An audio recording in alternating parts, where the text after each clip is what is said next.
Update. My dad stole my college scholarship money and threatened to kill himself because I was angry. I said, "Go ahead." Original post. For context, I am currently a college freshman. I am on a full ride to my university. Every semester, I get a check sent to my house to pay off my housing costs, which is about $9,000. My unemployed father got evicted from my old address because he wasn't paying rent, so my family started living in a hotel. I was questioning how they were paying for the hotel, considering it was $150 a night. Turns out my father used my college check to cash out and pay for the hotel for 2 months. I begged him to pay off my college housing costs for 2 months straight. He lied to me, telling me that it was attached to some funds, which were hard to get out. Very confusing, but keep in mind I have absolutely zero financial literacy, and my father never went into depth. I brushed it off, hoping that everything would work for the best. My college housing gave my father a deadline to pay off housing costs, November 1st. I was stressed for 2 months, unable to eat well, sleep, socialize, etc. If my dad doesn't pay it off, I may or may not have to drop out. When the deadline hit, I called my dad and asked him why he hadn't paid off my housing costs. He finally revealed that he used the check on the hotel we were living in. I was furious and I started interrogating him like a prosecutor. He blamed the family for being responsible for using my college money, not himself, and also blamed me. He lent me allowance money for 2 months, telling me that it was from my relatives when it was actually from my 9K housing check. I asked him why he would do this, and he said that he didn't want to stress me out. I cried, telling him I worked way too hard in high school for me to drop out. I said that he owed me an apology 3 times over the phone, but he refused because he thought he had done nothing wrong since he was providing for the family. I asked him again, and he said sorry in a mocking voice. I told him that he was full of shit, and he started saying that he wants to put a gun to his head and kill himself, and it will all be on me. This is not the first time he has done that. I told him to do it, and I hung up. My mom called me, and I informed her about the situation. She told me to apologize to my dad, and I told her, as psychotic as I may sound, I have no remorse, especially after what he did. My mom threatened to disown me, but I somehow mended things with them for 3 weeks. It is currently Thanksgiving break, and my father still didn't pay off my check, and he said that he would get money Saturday to pay it off. My mom told me again to apologize to him after he paid my housing costs, and I said I would avoid conflict. But I think I'm way too stubborn to apologize, especially because I genuinely think I have nothing to be sorry for. My dad never fully apologized and made a joke out of me to the family. Now for the updates. Update 1. First and foremost, immediately after this happened, I managed to get a separate debit card without my parents knowing. I don't have a job now, but I'm looking to get one later on in the semester. I didn't go to the financial aid center because my dad somehow managed to pay me back. I'm going under the assumption that it's through my grandmother's Social Security checks. Last December, after weeks of calling my father to make up for my scholarship money and pay me back, he finally sent me a check for $9,000. The check came in my dorm mail around midnight. I was asleep by then, and my dad was spam calling my phone to tell me it was in the mail. I didn't call him back until 1 in the afternoon because I had an exam that day. He started cursing at me, telling me how he couldn't sleep all night because I didn't answer my phone. I talked back and said, "The stress you put me through for 3 months by lying about my scholarship check is nothing compared to the stress you went through for a day." He started insulting me in every way possible, telling me that I was spoiled. I swore back saying, "Are you serious?" and he hung up. Moments later, my dad made my mom call me because he didn't want to argue with me. She screamed at me, saying that I should always have respect for him as a father and that I should apologize for swearing. I said that yes, I did swear at him, but he did too, calling me a bunch of slurs and whatnot. She also accused me of purposely ignoring them when I made it clear several times that I was asleep and I had an exam at 9 in the morning, hence not calling them at midnight. I told her that we shouldn't even have this talk because he was clearly in the wrong in this entire situation, and every other kid would have gone to the financial aid center and my dad would have gotten in trouble. My mom misunderstood me for saying that I was going to report my dad. She had a mental breakdown and hung up. Moments later, my dad called and told me to go ahead and report him because I would be going to jail instead of him, because he sent me some of the money from the check, which is bullshit. I called him out on his bullshit, and he said that he was permanently severing ties so I could learn my lesson. He hung up. I didn't call them for a week until I realized that I didn't have a place to stay for winter break. My dorm closed. I swallowed my pride and called them back to apologize. They said they'll accept me back to the family. This honestly still keeps me up at night, but I literally didn't have a choice but to stay with them over break. Over break, they've noticed that I'm way more cold and distant towards them, and they still wonder why.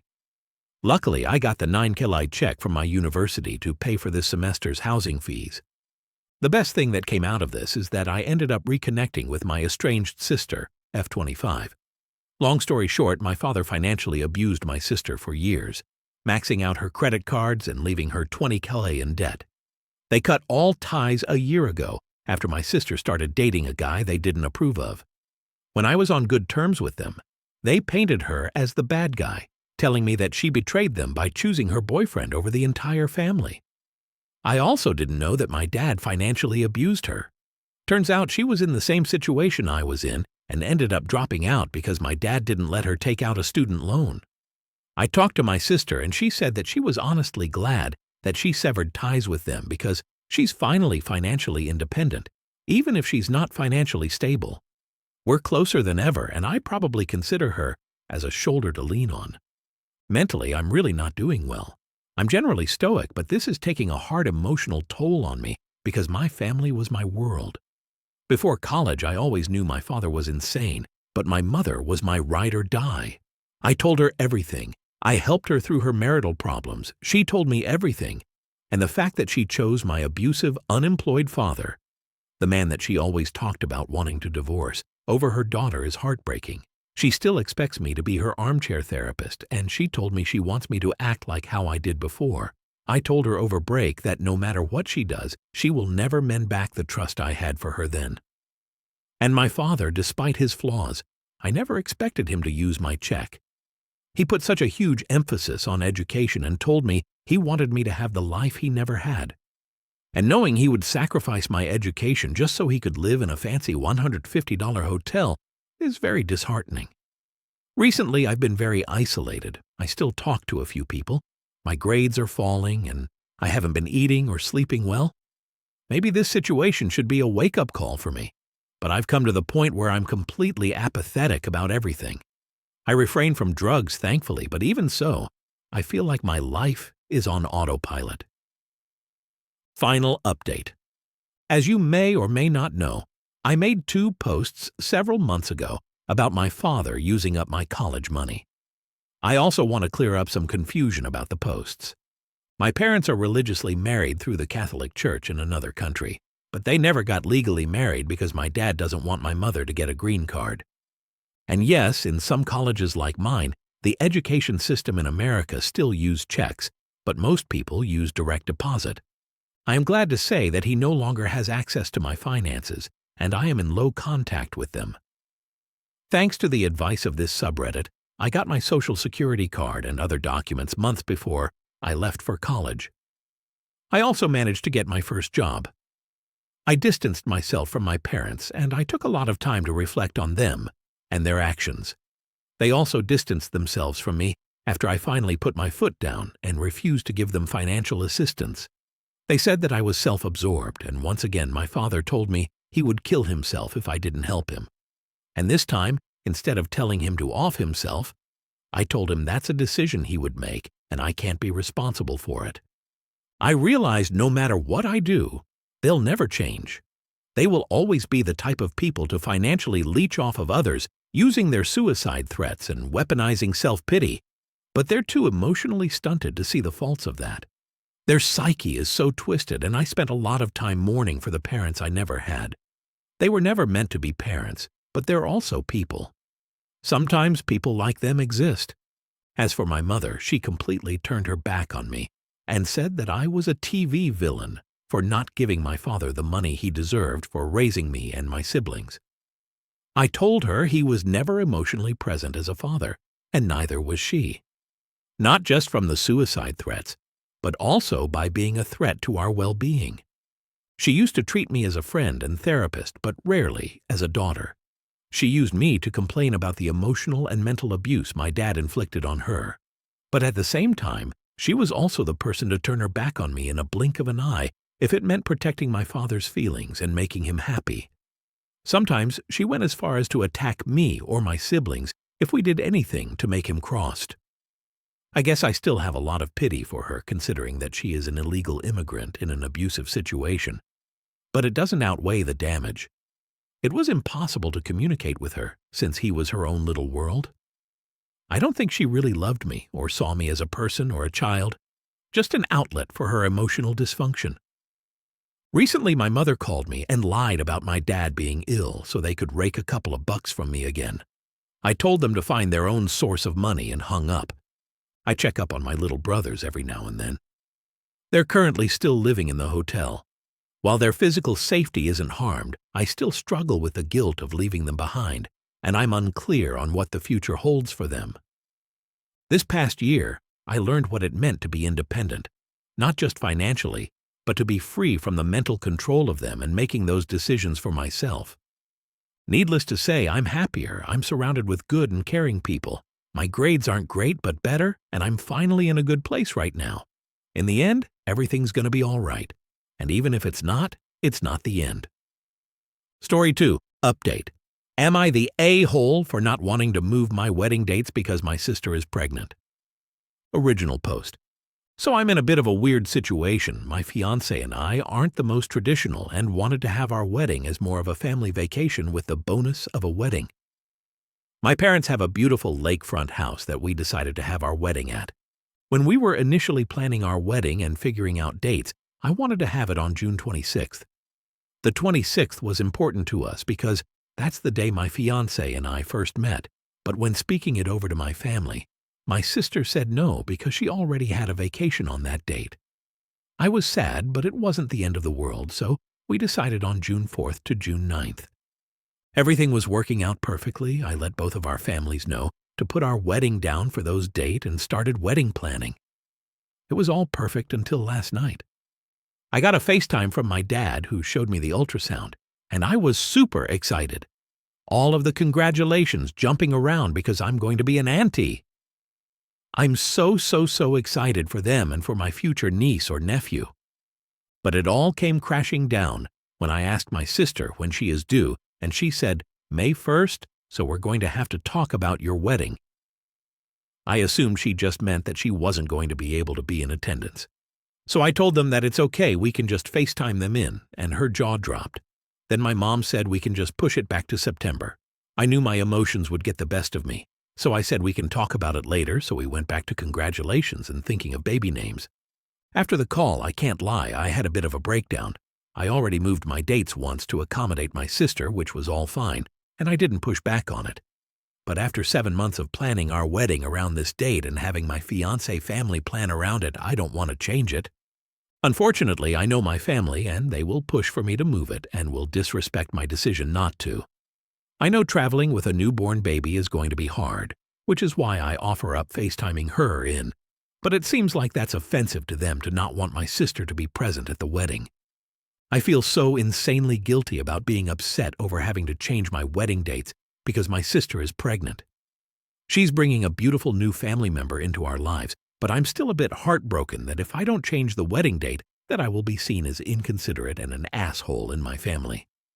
So, am I the asshole for not wanting to punch back my wedding because my sister is pregnant? Now for the updates. Update 1. So a lot has happened in the past few days. I called my brother the day after I made my post. He understood where I was coming from and told me that I should absolutely not change my wedding date. So since I was worried about speaking to my mom and being ganged up on, we planned on when to speak to my mom about not wanting to change my fiancé's. And I's wedding dates so he could be there to talk to my mom on my behalf. And my emotions got the best of me. That didn't happen. My mom called me the next day to talk it over. I informed her that I was not going to change my wedding date, and she was upset initially, but surprisingly receptive to it. I was extremely happy about that until she said, You need to talk to your sister about this because she's not going to be happy about being forced out 1 month postpartum. I explained. I wasn't expecting Fod forcing her to be in attendance. Then my mom said, "No, she's coming to your wedding. I don't care if she's a new mom." After that, I got in a bit of an argument with my mom about her forcing my sister to do something that isn't the best for her and her future family, which I ended hanging up on her. I don't take being spoken to in a harsh tone easily and will tell the other person to take a minute to reevaluate their tone and come back. During the call, she also let slip that she was also extremely disappointed in me for going to my brother for support instead of her, and said I was just creating family drama for no reason. Which it is what it is. I needed a family perspective, which is why I called my brother. I ended up trying to call my sister the next day, which was declined. So I texted her and informed her that I would not be changing my wedding dates. It was a lot longer of a text explains reasons and emotions. She replied a day later with, "You and I both know that your wedding dates aren't officially set, and the only factor would be communicating the change to fiancé family. I hope the hassle is worth having my and your literal niece or nephew's presence."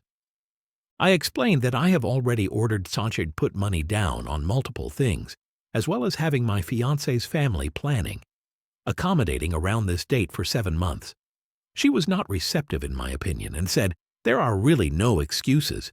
You have the power to move the date even just a little later in the summer to include me, and you're choosing not to. That hurts." Which I ended up responding that I'm not choosing to not have her at my wedding, but understand she may not be able to come and will have to FaceTime in instead, as well as explain that I already moved my wedding date once to accommodate her. I asked her to try to put herself in my shoes and how she would have felt if I asked to push back her wedding, which she replied, "I would have moved my date in a heartbeat. That's the difference between us." At that point, I decided to offer up pushing it back to the 26th of June, as some comments said, to see if she would still be going to her previously planned vacation, which thank God I did because she told me she couldn't do the 26th as she's still going to go on her vacation, 20 days after my wedding. I'm not the most knowledgeable about babies, since I don't have one and have only known my BFF baby. But I don't feel like there's a huge difference between traveling with a 1-month-old and a 1.5-month-old. So that solidified in my mind that she doesn't care about me, my fiancé, or our feelings, but still expects everyone to accommodate to her. At this point, as per my fiancé's advice, I'm putting it in the F-it drawer in my head, and I'm not going to stress about it anymore because everyone knows the date is set.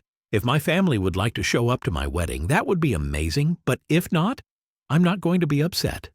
At the end of the day, this will just show me who to prioritize as family in my life, because family is not always blood. Update 2. So this update is absolutely comical to me. As I said in my previous update, I stood strong and told my family I was planning on keeping my wedding dates, which didn't go well, but at least I had my parents' support on it. Everything was as calm and relaxed as it could be. My sister hasn't talked to me since the conversation, but I figured she was just pissed off at me and dealing with everything involving pregnancy. But getting to the hilarious part of this update, 2 days ago we got a FaceTime from my fiancé's sister-in-law showing us 2 positive pregnancy tests. She's due first week of June, aka when our wedding is. My fiancé and I did all of the congratulations and excitement because once again first grandchild and baby in the family. After the call, my fiancé and I just looked at each other and busted out laughing. Not only is my sister having the first grandbaby on my side, but his sister-in-law is having the first grandbaby on his side, all within the month before, during our wedding. Like, what are the chances? My fiancé and I have always had bad luck with planning things, aka why we're planning on a relaxed, chill wedding instead of a big extravagant wedding. We had a few minutes convo, and it ended up with us agreeing on, in my finances, words, F this, let's just elope. So that's exactly what we're doing. Like I said, we aren't traditional, and honestly, we were just doing all of this for our families, so they could feel included and have a fun time at the lake house. But with all the babies, and 9 out of the 14 people who are invited not being able to attend, my sister and brother-in-law, her mother-in-law and brother-in-law, my fiancé's mom, dad, and little sister, and his brother and sister-in-law, Why even have the whole wedding thing? So we're going to the courthouse on June 26th, the date that I originally wanted but wouldn't work with my sister's scheduled vacation to go get married. We're going to keep the photographer that we have a deposit down on and just switch from wedding photos to just a couple shoot. We're also still planning on going to the lake house and just take it as a pre-honeymoon. We've already let all of our family know the whole wedding thing is canceled. My side is relieved and his side is sad because they don't have an opportunity to celebrate us as a couple. But it just wasn't what the universe wanted, and we'll plan something in the next couple of years to get our families all together and celebrate. Maybe one of our anniversary. Honestly, I can't even be upset because it's so comical that the one major event we've been planning on doesn't work because of everyone getting pregnant and being due around or during our wedding. But at the end of the day, we're getting married and getting some adorable lil nieces or nephews. This will be my last update because no more wedding means no more drama.